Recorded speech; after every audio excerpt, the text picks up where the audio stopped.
안녕하십니까. 네, 오늘은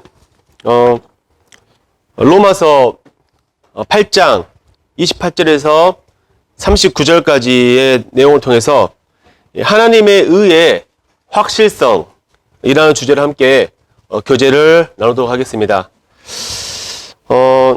먼저 오늘 본문 내용을 우리가 온전히 이해하기 위해서는 이 부분에 대한 이해를 하고 있어야 됩니다. 그동안 이제 이 부분에 대해서 교재들이 되어졌었죠. 자, 우리의 이제 구원의 측면을 바라봤을 때 우리의 이 구원은 세 가지 측면에서 세 가지의 시제로 우리의 구원을 생각할 수 있습니다. 먼저 우리는 모두 다 과거에 다 구원을 받았죠. 과거에 우리는 예수 그리스도의 십자가의 구속 사역과 이 부활하심을 믿음으로 죄의 형벌로부터 우리가 구원을 받았습니다. 이것을 우리가 거듭남이라고 하죠. 자, 그리고 현재 우리는 이제 이 구원을 두렵고 떨림으로 이루며 살아가야 됩니다. 이것은 우리 안에 있는 이 죄의 영향력으로부터의 구원을 지금 말하고 있습니다. 그리고 또 장차 우리는 미래에 구원을 받게 될 것인데 이것은 이 우리 안에 있는 죄 자체로부터의 구원이죠. 이것을 이제 다른 말로 하면 우리 몸의 속량, 몸의 구속이라 합니다. 자, 그런데 또 이것을 이 하나님의 의의 측면에서 이것을 볼 수가 있습니다. 이 하나님의 의란 하나님의 뜻과 기준이라고 할 수 있는데요. 이 하나님의 의가 과거에 우리가 구원을 받을 때 우리 안에 들어왔죠. 전가되었죠. 이것을 칭의라고 합니다. 칭의. 그리고 이제 우리 안에 전가되어진 하나님의 의는 우리의 삶을 통해서 밖으로 드러나게 되는데 우리는 이것을 성화라 하죠. 그리고 우리는 장차 미래에 우리 안에 있는 하나님의 의가 완성이 되는 순간을 맞이하게 될 것입니다. 이것을 우리는 영화랍니다. 자, 그리고 여기 보면 이제 옆에 죄와 죄들이 나오죠. 먼저 여기 죄, 신, 단수로 된 이 죄는 이 사람 안에 있는 이 죄성을 말합니다.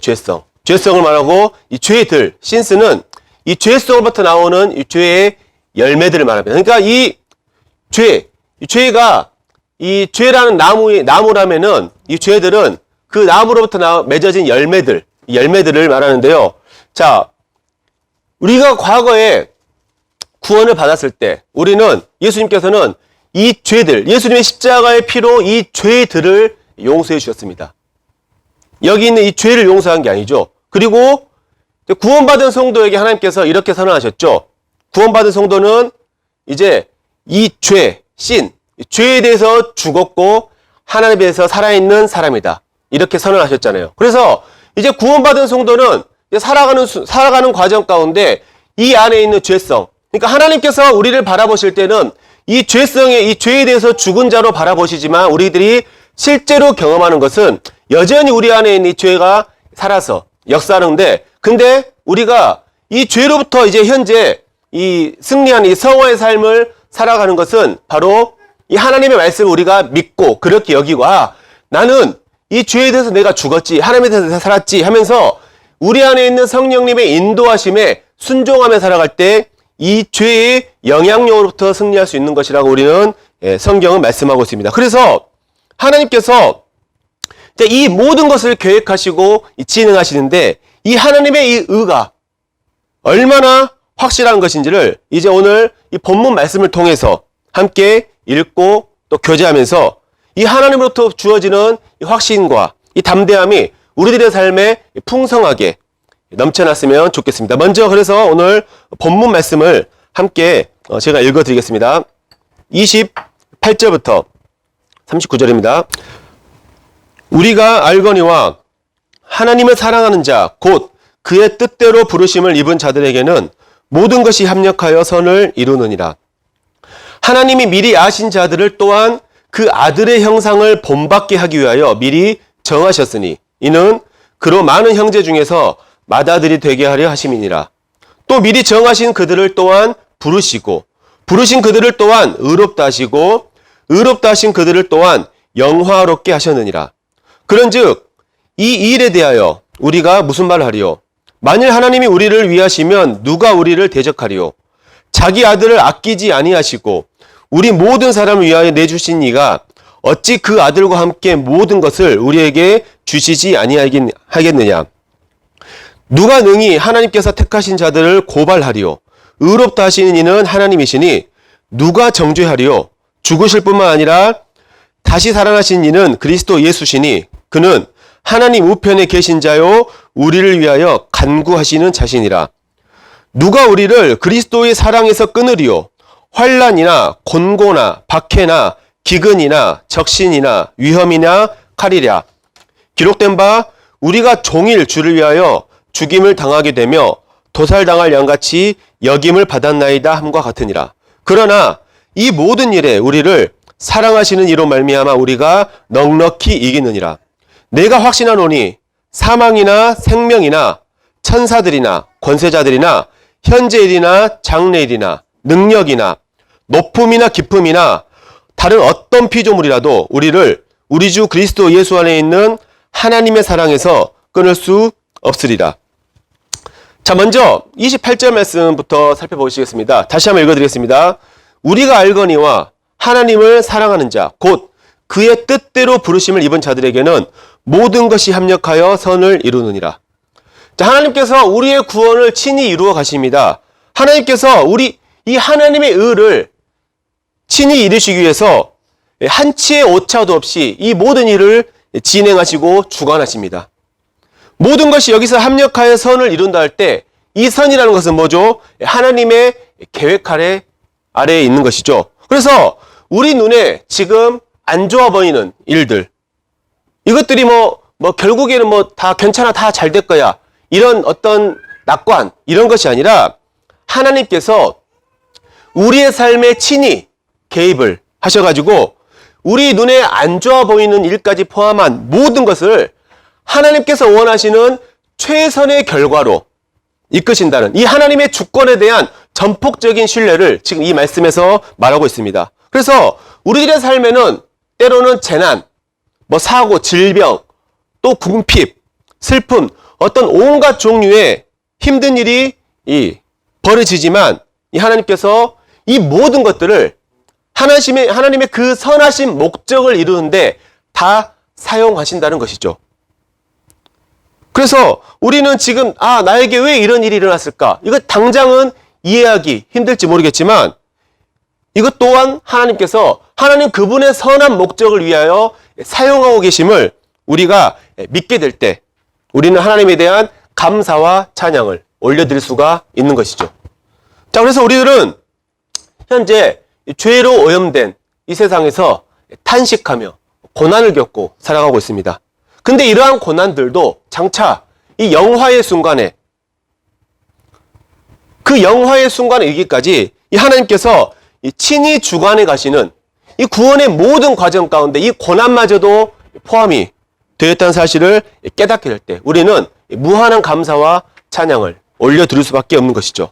그래서 이 말씀은 하나님께서 그분께서 부르신 이 모든 성도들을 영화롭게, 그 성도들에게 영광을 안겨주시려는 하나님 그분의 결심이 아주 명확하게 알려져 있는 말씀입니다. 자, 그리고 또한 이 말씀은 이 앞에 이 18절의 말씀을 받아서 지금 하는 말씀인데요. 18절 말씀이 현재의 고난은 장차 우리에게 주어질 영광과 좋게 비교할 수 없다. 이 말씀을 이어서 지금 받아지는 말씀입니다. 그래서 우리에게 현재의 고난이 있다 해도 이 고난은 우리가 장차 하나님의 영광에 동참하게 되는 이 사실을 바꿀 수가 없다. 오히려 이 고난은 장차 우리에게 주어질 이 영광의 지금 시작을 알리고 있다. 그래서 우리는 이 고난을 통해서 장차 우리가 얻게 될 이 영광을 온전히 소망하게 되는 것입니다. 자, 또 여기 말씀에서 어떻게 나오냐면 하나님을 사랑하는 자가 하나님의 뜻대로 부르심을 받은 자라고 말하고 있죠. 하나님의 목적대로 부르심을 받은 자가 하나님을 사랑하는 자다. 우리는 어쩌면 내가 하나님을 사랑하고 있는지 잘 알지 못할 때가 있죠. 저는 남자라서 그런지 하나님에 대해 생각할 때 사랑보다는 어떤 존경의 마음이 저는 이제 훨씬 큽니다. 근데 이제 이 말씀을 볼 때, 내가 하나님의 뜻대로 부르심을 받았고, 하나님의 지금 목적대로 지금 특별한 부르심을 받았다는 것을 내가 지금 알고 있고, 그래서 그 하나님의 목적대로 하나님께서 지금 나의 삶을 주관해 가고 계심을 내가 경험하고 있다면, 그것이 내가 지금 하나님을 사랑하고 있는 것이구나. 여기에서 우리가 위로와 평안을 얻게 되는 것이죠. 성도님들 어떠하십니까? 지금 성도님들을 향한 하나님의 그 목적이, 뜻이 지금 성도님의 삶 가운데 지금 경험되어지고 있습니까? 정말 하나님을 사랑한다고 지금 말하고 계십니까?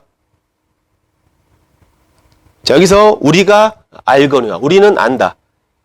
근데 이 안다란 말이 누가 가르쳐주지 않아도 이 모든 사실을 우리 안에 있는 이 성령으로 말미암아 우리가 누가 가르쳐주지 않아도 본능적이고 직관적으로 이 모든 것을 알 수 있다는 것인데, 그 내용이 무엇인지가 이 다음의 말씀들에 계속 이어지고 있습니다. 자, 29절과 30절 말씀 읽겠습니다. 하나님이 미리 아신 자들을 또한 그 아들의 형상을 본받게 하기 위하여 미리 정하셨으니 이는 그로 많은 형제 중에서 맏아들이 되게 하려 하심이니라. 또 미리 정하신 그들을 또한 부르시고 부르신 그들을 또한 의롭다 하시고 의롭다 하신 그들을 또한 영화롭게 하셨느니라.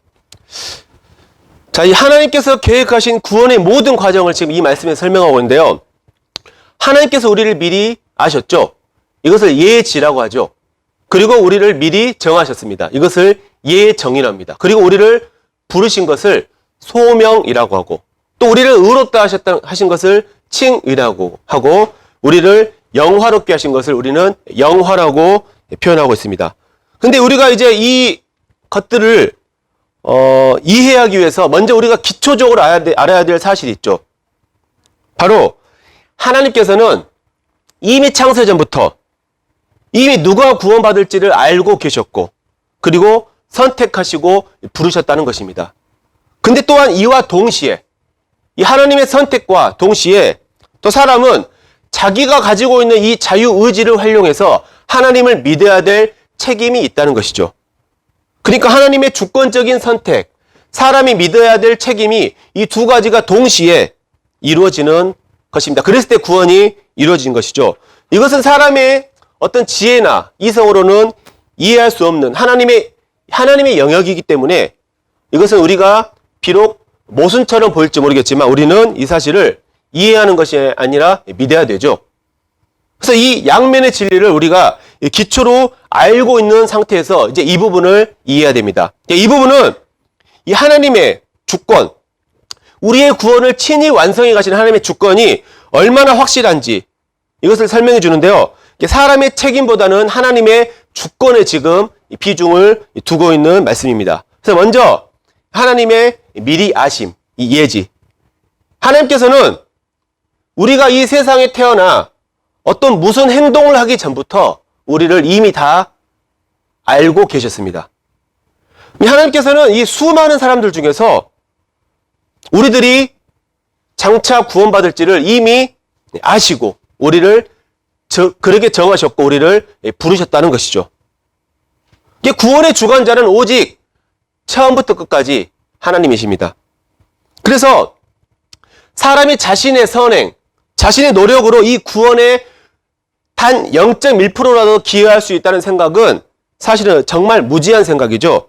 사람이 얼마나 근본적으로 부패해 있고 얼마나 그 영적으로도 무능력한 존재인지를 이제 성경에서 말씀하고 있는데 그 성경을 모르는 무지에서 이런 말들이 나오는 것입니다. 근데 여기에 대해서 이제 하나님의 주권에 대해서 어떤 사람들이 이렇게 말합니다.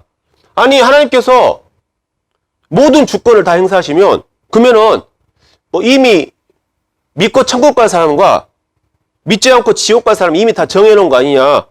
이거 너무 불공평한 거 아니냐. 이렇게 반박하는 사람들도 있는데, 근데 우리가 먼저 가장 기초적으로 알아야 할 사실이 있죠.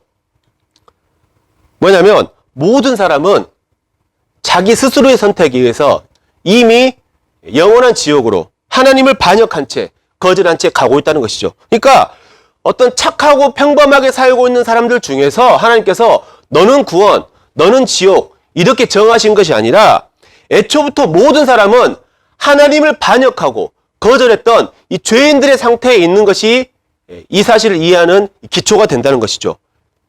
우리가 전에 한번 살펴봤던 로마서 9장에서 이 부분을 잘 설명하고 있죠.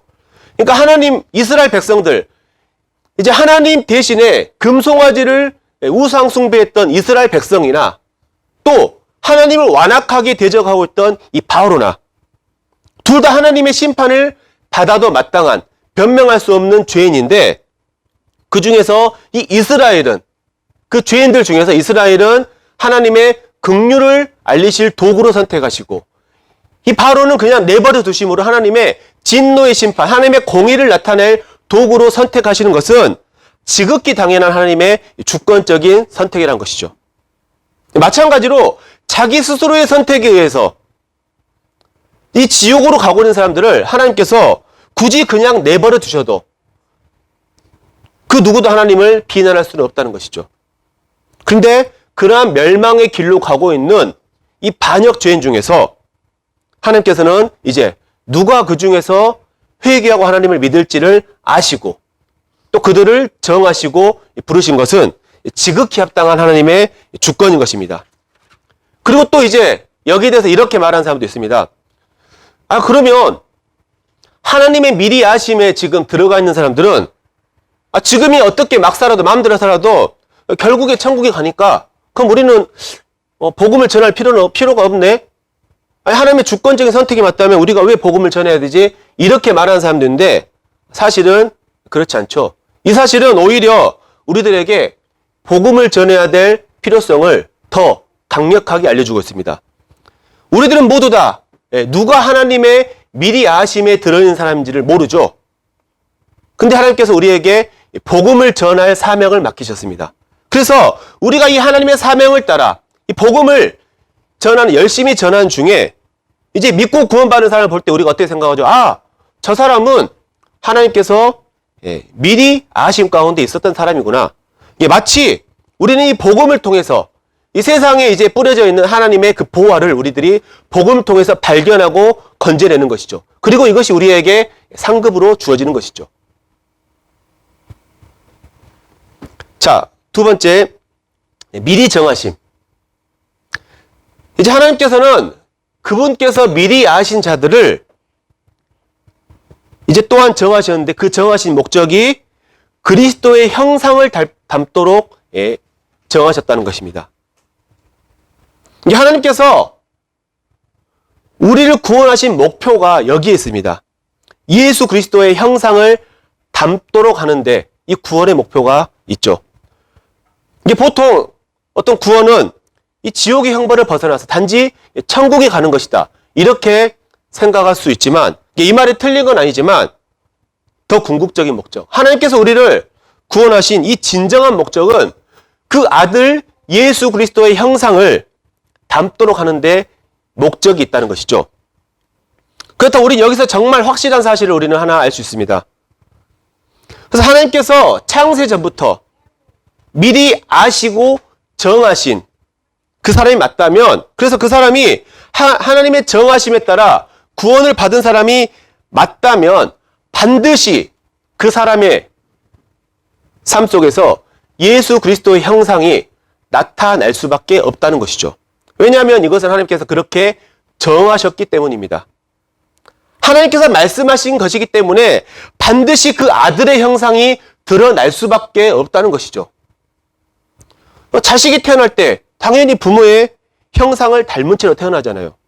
마찬가지로 우리가 하나님의 자녀로 거듭나게 된 순간 우리는 하나님의 아들의 형상으로 재창조가 되었기 때문에 우리의 삶을 통해 반드시 이 아들 예수님의 형상이 점점 드러날 수밖에 없는 것이죠. 그래서 어떤 누군가가 나는 구원받은 사람입니다. 이렇게 말하는데 그 사람의 삶 속에서 이 아들의 형상이 나타나지 않는다면 이건 둘 중에 하나죠. 하나님의 말씀이 거짓이거나 아니면 그 사람의 구원이 가짜이거나 이 둘 중 하나입니다. 그래서 여러분 가운데 이 아들의 형상이 지금 드러나고 있는지를 분명하게 살펴봐야 됩니다. 혹은 이 아들의 형상을 본받고자 하는 그 열망이 여러분 가운데 있는지를 분명히 살펴봐야 됩니다. 그렇지 않으면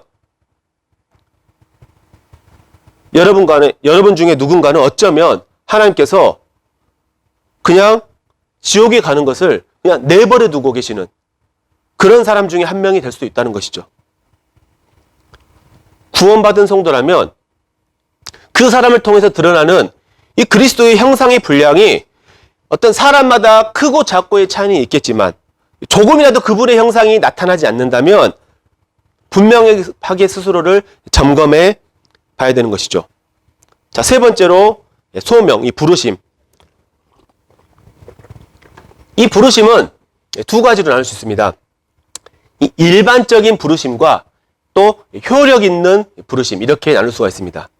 일반적인 부르심이란 이제 하나님께서 예수님을 통해서 모든 사람의 죄를 용서하시고 누구든지 예수님을 믿는 자는 구원을 받는다. 이렇게 하나님의 그 잔치에 초청하는 이 초대를, 모든 사람을 초대하는 것을 일반적인 부르심이라 한다면, 효력 있는 이 부르심은 반드시 믿음과 연결되어지는 이 구원에 이르는 부르심입니다.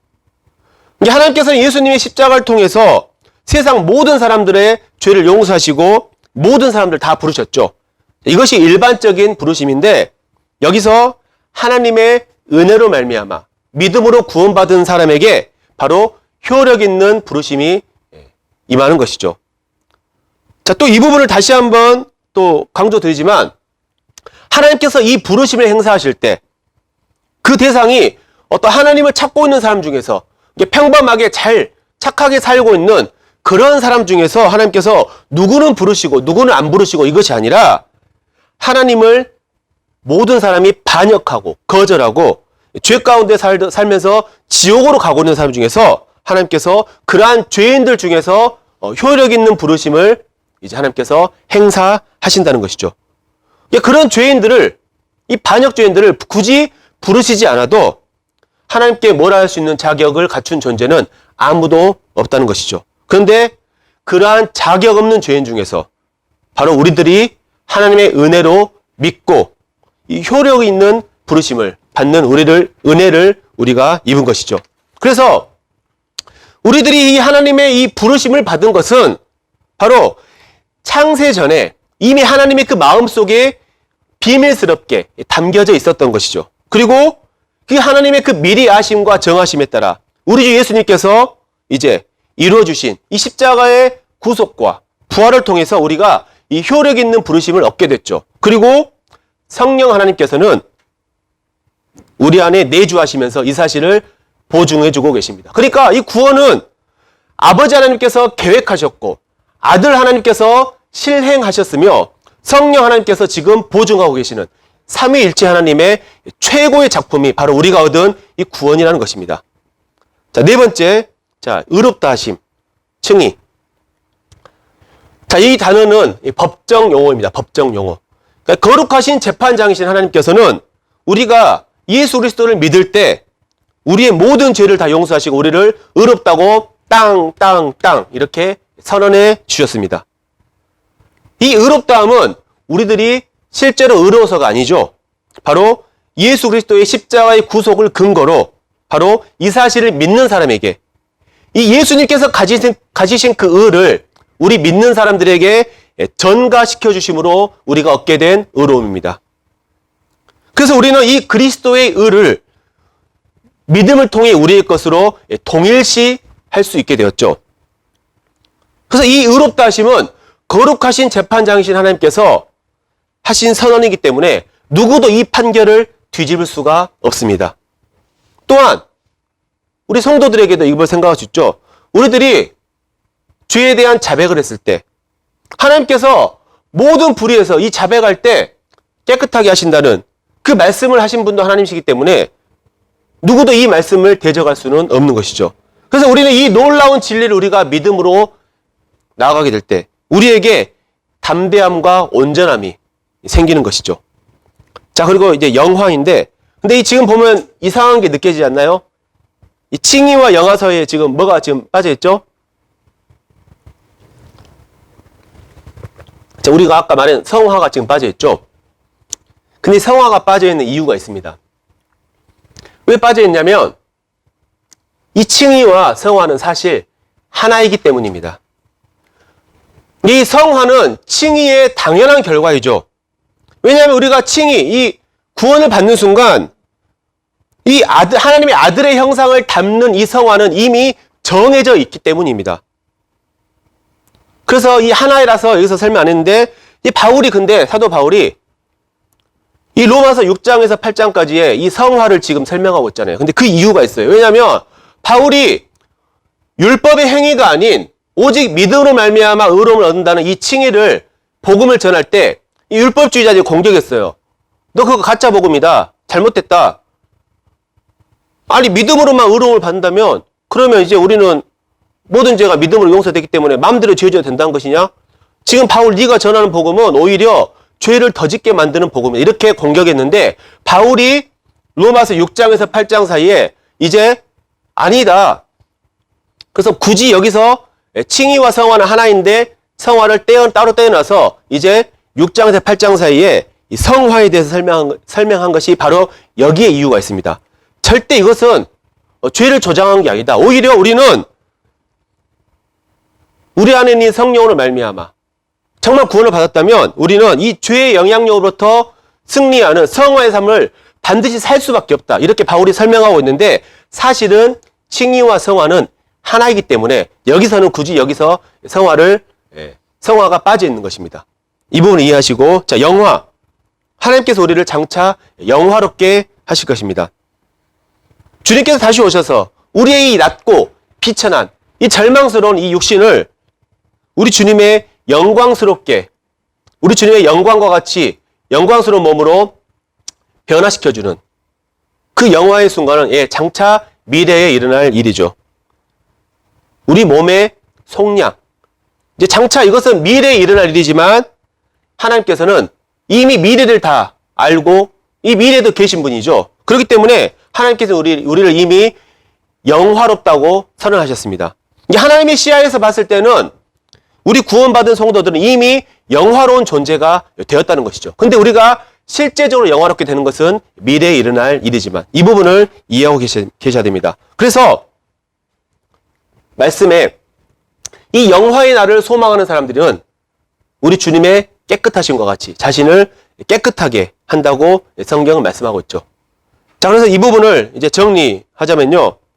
자, 지금까지 이제 말한 하나님의 미리 아심부터 시작해서 하나님의 미리 정하시고 또 부르시고 의롭다 하시고 영화롭게 하시기까지 이 구원의 모든 과정은 절대로 한치의 오차도 있을 수 없는 하나님의 주권적인 선택으로 지금 이루어진 것입니다. 그렇다면 우리는 이 하나님의 주권적인 선택을 입은 우리는 마땅히 생각해야 할 것이 있습니다. 우리가 이러한 하나님의 주권적인 선택과 그분의 일하심 앞에서 우리들은 과연 어떠한 삶을 선택해야 되느냐 이것이죠. 우리가 어떠한 사람이 되어야 되는가 이것입니다. 우리는 당연히 하나님의 그 정하신 목적에 따라 그 아들의 형상을 닮아감으로써 이 하나님의 말씀이 진리라는 것을 드러내야 될 책임이 우리에게 있다는 것이죠. 자, 그래서 이 영화의 날을 생각할 때 우리 주님께서 드렸던 기도가 생각납니다. 한번 말씀을 잠깐 놓으시고 요한복음 17장 15절 말씀 한번 보시겠습니다. 예수님께서 아버지를 영화롭게 하셨으니 이제 창세전부터 아버지와 함께 누렸던 그 영화로 나를 영화롭게 하소서. 그러니까 예수님께서는 이 땅에 사역하시는 동안에 하나님 아버지를 영화롭게 하셨고 또 하나님께서는 예수님을 영화롭게 하셨죠. 그래서 하나님과 예수님 서로가 두 분을 영화롭게 하셨습니다. 예. 자, 그래서 우리들은 그 아버지 하나님과 아들 하나님께서 서로가 영화롭게 하신 그 영화 안으로 우리가 부르심을 받았잖아요. 하나님께서 이미 나를 영화를 입은 사람으로 말씀하고 계시는데 그렇다면 우리는 이 나를 영화롭게 하신 이 하나님을 나는 어떻게 지금 영화롭게 하고 있는가? 이것은 우리 스스로에게 해야 될 지극히 당연한 질문이 되겠죠. 자, 그래서 이제 하나님께서 이렇게 계획하시고 이루어 가시는, 완성해 가시는 이 모든 구원 과정을 생각해 보게 될 때 이제 이 다음에 주어질 이 말씀들이 이제 주어지는 것이죠.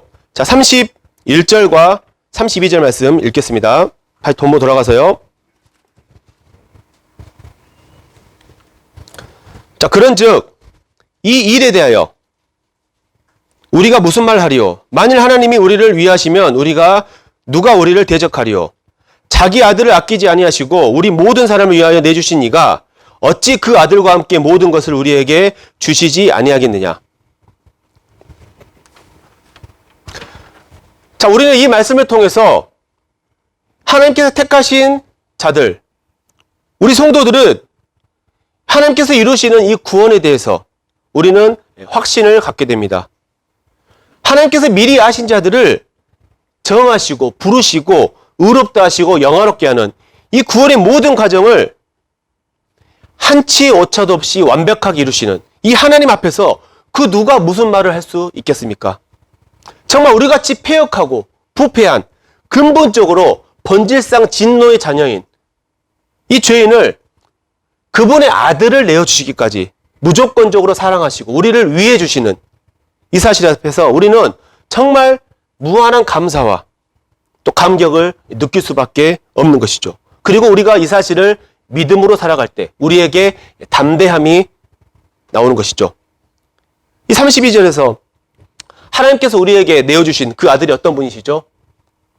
바로 아버지 하나님과 영원 전부터 함께 사랑의 교제를 나누셨고 또 하나님의 그 위대한 창조 사역에 함께 참여하셨고 그리고 하나님 그분과 동일한 신성을 가지신 그토록 사랑하시는 아들 예수님을 우리에게 내어주셨다. 이것은 하나님의 모든 것을 우리에게 다 주신 것입니다.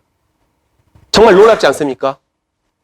우리가 정말 이 사실을 깊이 묵상하게 되고 생각하게 되면 정말 과연 우리가 이 세상의 삶 가운데 무엇을 우리가 불평하고 무엇을 원망하고 어떤 낙심에 빠져야 될 이유가 단 하나도 없는 것이죠.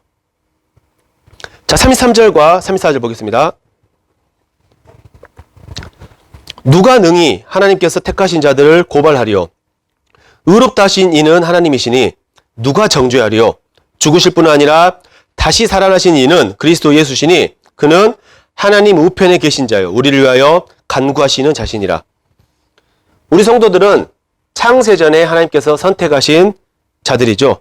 그러니까 최고의 재판장이신 하나님께서 자신의 택하신 자들을 향해서 의롭다고 최종 판결을 내리셨는데 누가 여기에 대해서 의의를 달고 다시 이 택하신 성도들을 법정에 세울 수 있겠습니까? 아무리 이 사탄이 계속해서 우리를 참수하려고 하지만 왜냐하면 이것은 이미 재판장, 최고의 재판장이신 하나님께서 이미 내리신 판결이기 때문에 그러한 사탄의 고소는 절대 성립될 수가 없는 것이죠. 또 34절처럼 누가 우리를 정죄할 수 있습니까? 하나님께서 우리를 정죄하시지 않는 이유는 뭐죠? 예수님께서 우리 대신 형벌을 받으셨기 때문이죠. 예수님께서 우리를 대신해서 십자가의 형벌을 받으심으로 우리의 모든 죄를 영원히 속죄해 주셨습니다. 그리고 부활하심으로 이 영원한 속죄를 확증해 주셨고 지금 현재 하나님 우편에서 우리를 위해서 지금 중보, 변호하고 계십니다. 아무리 사탄이 옆에서 송사하고 고소해도 예수님께서 그 모든 송사를 다 막아주신다는 것이죠. 이러한 예수님의 사역을 생각할 때 우리에게는 이 정죄라는 것은 있을 수가 없습니다. 하나님께서는 재판장으로서 우리를 법적으로 보호하고 계시고 예수님께서는 변호사로서 우리를 실제적으로 지금 변호하고 계십니다. 정죄가 절대 있을 수가 없는 것이죠. 근데 여기서 오해하지 말아야 할 것은 이 정죄받지 않는단 말이 우리가 죄를 지어도 상관없다 이 말이 절대 아닙니다. 여기서 말하는 정죄는 하나님의 법적인 심판을 받지 않는다는 그런 말이죠. 근데 우리 구원받은 성도들이 죄를 짓게 되면 하나님께서는 이제 심판자가 아니라 아버지로서 이 가족적인 측면에서 징계를 내리시죠. 이게 잘못하는 자녀를 아버지가 징계하듯이 말이죠. 그래서 우리는 죄인들에게 내리는 법적인 심판과 또 성도, 이 가족들, 자녀에게 내리는 이 가족적인 징계를 우리는 분명하게 구분하면서 이 말씀을 이해를 해야 됩니다. 자, 35절부터 37절까지 말씀 읽겠습니다. 누가 우리를 그리스도의 사랑에서 끊으리요? 환난이나 곤고나 박해나 기근이나 적신이나 위험이나 칼이랴. 기록된 바 우리가 종일 주를 위하여 죽임을 당하게 되며 도살당할 양같이 여김을 받았나이다 함과 같으니라. 그러나 이 모든 일에 우리를 사랑하시는 이로 말미암아 우리가 넉넉히 이기느니라. 자, 이 부분의 말씀이 기록된 이유는 이제 바울이 전하는 복음을 대적한 사람들이 있댔잖아요. 자, 그 사람들이 이렇게 말했습니다. 아니, 그래 아무리 하나님의 사랑이 위대하다 해도 너희 성도들이 살아가는데 여러 가지 힘든 요소들이 있지 않냐. 근데 그런 상황 속에서, 그런 시련 속에서 아무리 하나님의 사랑이라 할지라도 그런 시련 앞에서는 그 하나님의 사랑이 그다지 효력을 발휘하지 못한다. 이렇게 말한 사람이 있었는데요. 이제 바울은 이 말씀을 통해서 그 사람들이 생각할 수 있는 여기 7가지의 어떤 힘든 시련들, 이것들을 언급하면서 아니다. 이러한 어려움조차 우리를 그리스도의 사랑에서 절대 끊을 수가 없다.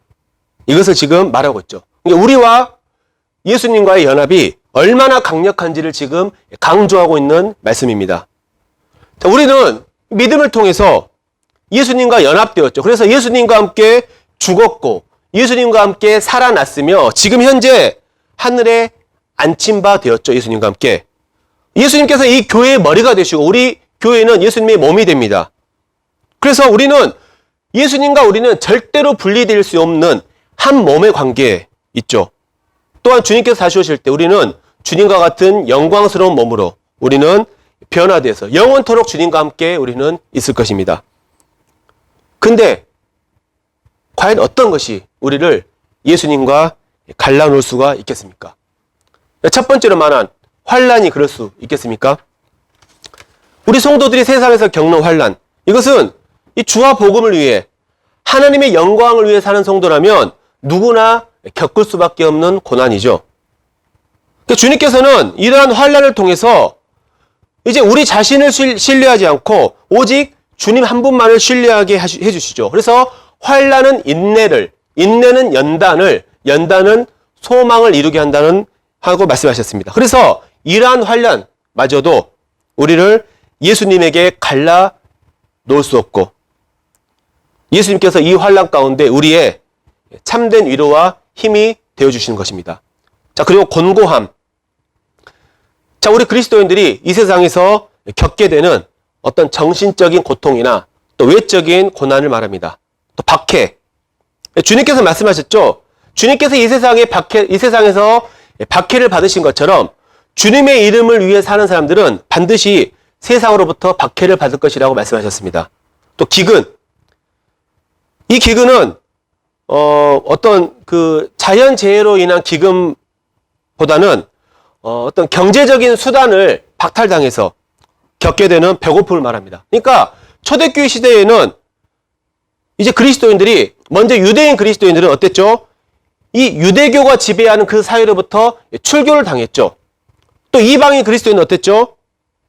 바로 우상을 섬기는 이방인 사회로부터 또 그들은 격리되어서 그래서 성도들이 이 온전한 경제 생활을 하지 못해서 늘 배고픔과 경제적 궁핍을 겪어야 했습니다. 또 적신. 적신은 이제 옷이 없어갖고 헐벗는 상태를 말합니다. 그러니까 이 그리스도인들이 이 기근으로 말미암아 이제 어떤 경제적 수단을 이제 박탈당해서 이제 헐벗는 경우가 허다했죠. 자, 그리고 위험. 이 초대교회 당시에 그리스도인들은 예수님을 믿는다는 이유로 생명과 신체의 위협을 항상 당하고 있었습니다. 그리고 칼. 이것은 순교를 말해요. 순교.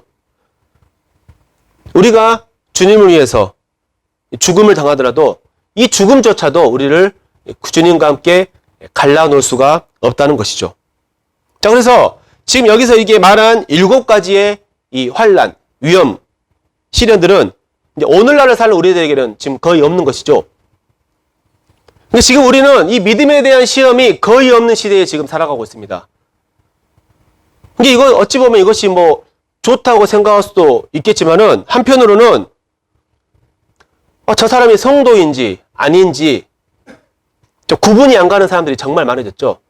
이런 안타까움이 현재 우리들에게 있습니다. 하지만 이 말씀에서 언급한 것 같이 이러한 7가지의 시련들이랄지라도 이것들은 우리들을 예수님에게 대해서 끊을 수 없고 우리를 오히려 예수님께 가까이 이끈다는 것입니다. 우리는 이 세상으로부터 박해를 받고 고난을 받으면 받을수록 오히려 우리 주님을 더 사랑하게 되고 오히려 주님을 더 사모하게 됩니다. 그런 중에 우리는 이 세상에 대한 미련이 사라지게 되죠. 그리고 하늘을 소망하는 가운데 예수님만을 오직 우리의 위로와 힘으로 우리는 바라보게 되죠. 자, 36절 여기서는 이제 그 앞에 말한 7가지 중에 마지막에 있는 칼, 이 순교와 지금 연관되어 있는 것입니다. 그러니까 구약 성경, 구약 시대부터 이 의인들은 늘 이 세상으로부터 고난을 겪어왔고 하나님께 그 자신의 고난을 이제 토해내잖아요. 마찬가지 현재도 또 초대교회 시대에도 이 경건한 사람들, 이 사람들은 주와 복음을 위해 사는 사람들은 언제나 이 고난이 그들의 분깃이었습니다. 그래서 우리가 현재에도 이 의인으로서 하나님의 자녀로서 겪는 고난은 전혀 지금 이상한 게 아니다. 이것을 지금 말해주고 있죠. 오히려 이 초대교회 성도들처럼 고난을 받을 때 그들이 어떻겠죠? 아, 지금 내가 예수님의 이름을 위해서 지금 능력을 받구나. 이 능력받는 일에 내가 지금 합당한 자로 지금 사용받고 있구나. 오히려 지금 기뻐 있다고 기록하고 있는데, 자, 지금 그것을 말해주고 있습니다. 자, 37절. 그러나 이 모든 일에 우리를 사랑하시는 이로 말미암아 우리가 넉넉히 이기느니라. 자, 이 사탄 그리고 세상. 이 사탄과 세상은 지금 앞에서 말한 이 모든 일, 이 7가지의 이 시련들이 이 하나님의 택하신 자들에게 닥칠 때 이제 그들은 절망하고 낙심하고 하나님을 이제 버릴 것이다. 이렇게 이 사탄과 세상은 기대하고 있지만 사실은 정반대이고 오히려 그러한 것들은 우리를 예수님을 말미암아 이제 우리는 넘치도록 넉넉하게 이긴다는 확신을 지금 우리에게 주고 있습니다. 이 부분에서 이제 이 킹제임스 번역을 보면은 우리가 이게 사탄과 세상을 정복자로 표현했어요. 그러니까 우리가 넉넉히 이기느니라 이 말씀을 뭐라 했냐면은 우리는 정복자들보다 더 나은 자들이다. 더 나은 자들이다. 그러니까 사탄과 세상을 성도들을 정복하려는 정복자로 표현하고 있고 우리 성도들을 근데 오히려 그 정복자들보다 우리는 더 나은 자다. 무슨 말이냐면 우리는 이미 사탄과 세상보다 더 나은 자로 우리는 승리했다. 우리를 정복하려는 사탄과 세상을 넉넉히 이기는 자들이다. 이렇게 번역을 했습니다. 이 부분도 함께 살펴보면 좋을 것 같아서요. 자, 그래서 우리에게 닥치는 이 난관이 커 보이고 또 주님의 이름으로 인해서 우리에게 손실이 정말 심해 보여도 우리에게 하늘의 더 큰 영광과 상급이 우리에게 기다리고 있고 우리는 결국에는 예수님을 말미암아 넉넉하게 승리하는 이런 사람들이죠. 우리의 승리는 이미 정해져 있습니다. 이 정해져 있는 승리를 믿음으로 계속 승리해가는 사람과 반면에 그렇지 못한 성도가 있을 수는 있겠죠. 자, 그리고 마지막 38, 39절입니다.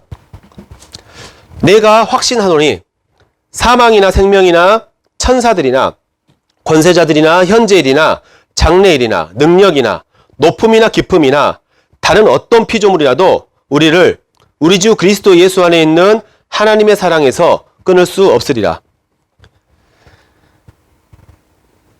우리가 앞에서 말한 이 7가지의 이 시련 속에서도 사탄과 세상으로부터 넉넉하게 이길 수 있는 것은 이제 이 부분 말씀이 나오는 것처럼 그 어떤 것도 우리를 하나님의 사랑에서 끊을 수 없기 때문이라고 지금 말씀하고 있습니다. 먼저 사망. 육체와 영혼의 분리를 말하죠. 근데 우리는 죽더라도 우리의 영혼은 여전히 주님과 함께 살아있고 또 이 우리의 죽은 몸조차 하나님께 다시 영광스럽게 부활하기 때문에 사망도 하나님의 사랑에서 우리를 끊을 수가 없는 것이죠. 생명. 왜 생명을 말했냐면 가장 강력한 것은 하나님의 생명이잖아요. 근데 그 강력한 생명이라 할지라도 이제 하나님의 사랑에서 끊을 수 없다. 이것을 강조하기 위해서 지금 이것을 말한 것입니다. 또 천사들. 이 초대교회 시대에는 이 천사 숭배 사상이 유행했습니다. 그런데 그런 초월적인 존재인 천사라 할지라도 하나님의 사랑에서 우리를 끊을 수가 없다. 그리고 권세자들. 자, 앞에 말한 천사들이 천상의 하늘에 있는 권세에 있는 존재라면 여기서 말한 권세자들은 지상의 권세에 있는 세력들, 즉 악한 영들, 사탄과 귀신들을 말합니다. 그리고 현재일이나 장래일. 우리는 지금 현재의 일에 대한 두려움도 있지만 앞으로 미래에 일어날 불확실한 일에 대한 두려움도 있죠. 근데 하나님께서는 과거와 현재와 미래의 주인이시죠. 그 하나님 앞에서는 이러한 것들도 우리를 결코 끊을 수가 없다. 능력, 어떤 초월적인 존재의 능력으로도 우리를 하나님의 사랑에서 끊을 수가 없고 또 높음이나 깊음이나 다른 어떤 피조물. 이 부분을 언급한 이유는 이제 바울이 여러 가지를 이야기했는데 미처 바울이 또 언급하지 못한 것이 있을 수 있잖아요. 그래서 그 어떤 것이라 할지라도 우리를 하나님의 사랑에서 끊을 수 없다. 이 강한 확신을 나타내기 위해서 이 표현을 사용했습니다. 자, 그래서 오늘 말씀을 결론을 맺겠습니다. 자, 하나님께서는 이 구원의 모든 과정, 우리 성도들을 미리 아시고 또 미리 정하시고 또 우리를 부르시고 의롭다 하시고 영화롭게 하시기까지의 이 구원의 모든 과정을 단 한 치의 오차도 없이 완벽하게 그분의 주권으로 이루어 가십니다. 우리는 하나님을 반역하고 대적한 이 원수인데 이러한 우리를 그 아들을 내어주시기까지 사랑하신 그 이해할 수 없는 사랑에서 우리를 끊을 수 있는 것은 단 아무것도 없다는 것이죠. 이 하나님 앞에서는 그 누구도 여기 31절에 말한 것처럼 그 누구도 우리를 대적할 수 없고 또 33절처럼 그 누구도 우리를 고소할 수도 없고 34절처럼 그 누구도 우리를 정죄할 수 없고 또 35절 이하처럼 그 누구도 그 무엇도 우리를 하나님의 사랑에서 끊을 수가 없다. 하나님께서 우리 안에 전가시켜 주시고 또 우리 안에서 지금 현재 실행하고 계시며 또 장차 완성시킬 하나님의 그 의가 얼마나 확실한가를 지금 우리에게 이 말씀을 통해서 알려주고 계십니다. 그리고 이러한 이것을 아는 것은 누가 가르쳐주지 않아도 우리 안에 있는 이 성령으로 말미암아 우리가 직관적이고 본능적으로 우리는 알 수 있는 것이죠. 근데 우리가 성령님의 인도하심에 따라 우리가 순종하고 살아가게 될 때 이제 우리는 이 사실을 직관적으로 본능적으로 아는 것뿐만 아니라 넘어서서 우리는 이제 경험적으로도 알게 되고 이것이 우리의 확신과 담대함으로 이어지는 것입니다. 그래서 우리 모두 지금 정말 얼마 남지 않은 주님께서 다시 오시기가 얼마 남지 않은 이 영화의 날을 지금 우리는 바라보며 살고 있습니다. 그래서 그날을 바라보며 이 영화의 순간을 바라보며 하나님의 나라와 그분의 영광을 위해 우리의 이 얼마 남지 않는 시간을 온전히 드리며 그분께 나아가는 전진하는 우리 남북교회 성도님들이 되기를 원합니다. 이사람 마치겠습니다.